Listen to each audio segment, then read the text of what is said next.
So pretty much everyone's complaining about the CDL format because there are 4 teams not playing at Champs this year, and Champs is next weekend.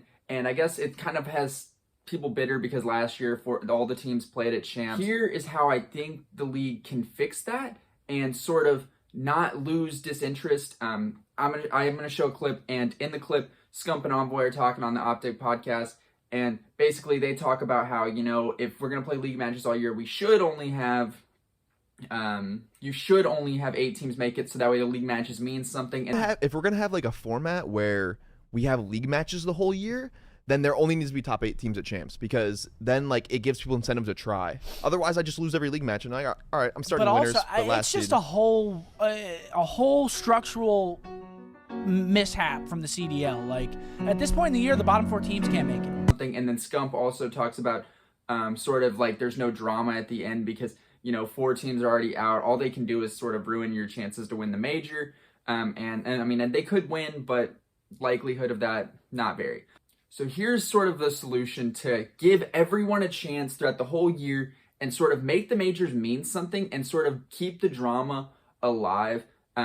Just in the overall sense of things. So my thought is keep the 5 majors. I do like the 5 stages. I think the 5 majors is good. If you win a major, you should instantly qualify for Champs. Whether you're 12th, whether you're 1st, whether you're whatever.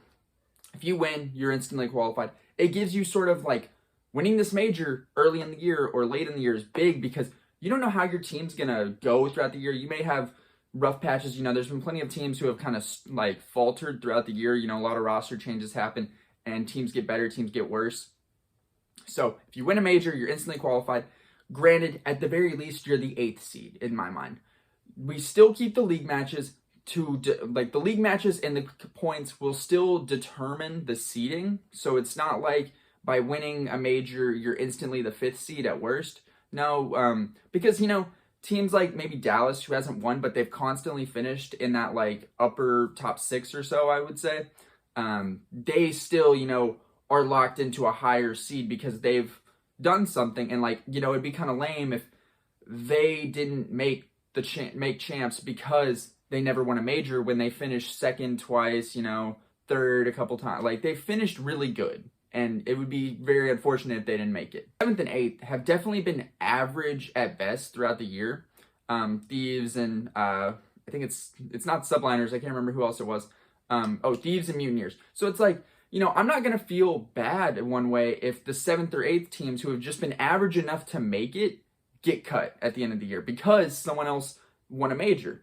Think about, here's one of the things that football does really well. When that last week comes, you might be rooting for some team to win a game that they have no business winning because if they win, it'll knock some team out of the playoffs and then your team suddenly makes it. So it's like you have this, we need to win, they need to lose, and they need to lose, or there's some crazy amount of things that need to happen for your team to win. So it's kind of like say if you're Florida or something and Seattle had just was on that major run, and they maybe were in the top 3 and you're sitting there if it was you win the major and you're qualified, you're sitting there as a Florida fan or as the Florida team and you're like, crap, they need to lose, someone has to beat them, and then boom, they win. You're suddenly a fan and you're more invested in a game you really have no reason to be invested in if you're a diehard fan.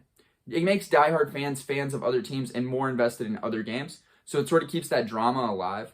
I think that'd be really cool.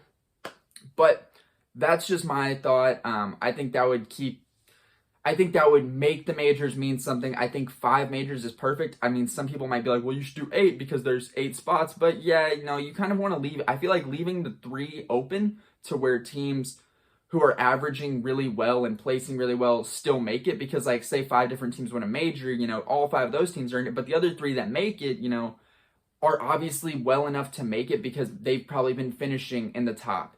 And really, the 5 major thing sort of just gives the bottom teams chances to make it at the end. Hey, you still can win this major and make the playoffs or make playoffs or make champs. Whereas you're not totally dead in the water. Granted, if you've sucked all year, you're probably not at the level to make a run like that and beat, because you're gonna have to beat top teams. If Surge had won, they would have had to beat Optic or Dow. Well, they would have beat Optic. they would have had to beat Dallas, they would have had to beat Ultra, and then they would have had to beat Rockers. So like that's 4 on top of already beating FaZe. Like they would have more than proven themselves that they were willing to make it. So in my mind, if you win a major, you should qualify for champs. That's what I think the league should do going forward for next year, and I think that would keep everyone feeling like it's fair. You know, if you miss champs, it's on you, and it still is on you, but I think this gives you a way more chance, and it doesn't make the end of the year so boring, because like stage 5, a lot of teams had nothing to play for. But that's just my thought. Let me know what you think in the comments. I'll catch y'all later.